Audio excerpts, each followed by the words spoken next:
Hi, my name is Eleanor Stoddard. I'm the educator here at San Felipe de Austin State Historic Site.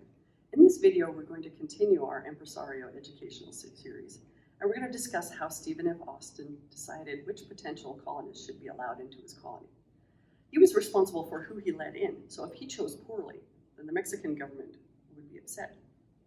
So how did Austin decide who was allowed in? Times were different back then, and with no internet, it was a lot harder to do background searches, and he didn't know every single person who was applying. He created a system where people had to write letters of application, which listed their skills and their qualifications. He wanted to make sure he was inviting people who would work hard and who would follow the rules, and who wanted to make the colony a success.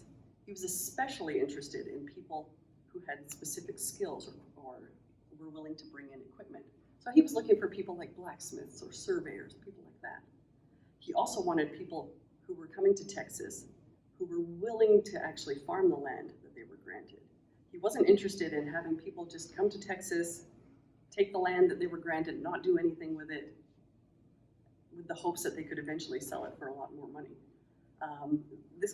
These practices didn't develop the colony and were frowned upon. Some letters that the applicants wrote were actually pretty short, and some people even listed exactly which plots of land they were interested in living on.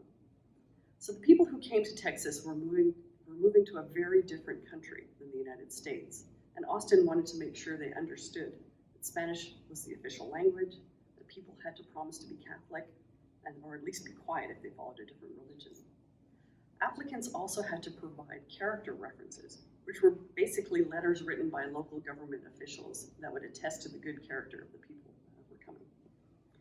Austin was very clear about the kinds of people he wanted to come to his colony, but even he sometimes made mistakes. There are some historical documents that we've included in this package that show that at times he was forced to remove people who had broken the rules. And one person we like to talk about a lot in our museum is this man, Mr. Noah Smithwick, who was the town blacksmith. He ends up getting banished from the colony in 1830 because he helps a friend of his who's accused of murder to escape. In the description below the video is a link to the educational packet, which includes some activities and some primary sources for you to take a look at. It's free for you to use, and we hope you enjoy it. Thank you very much.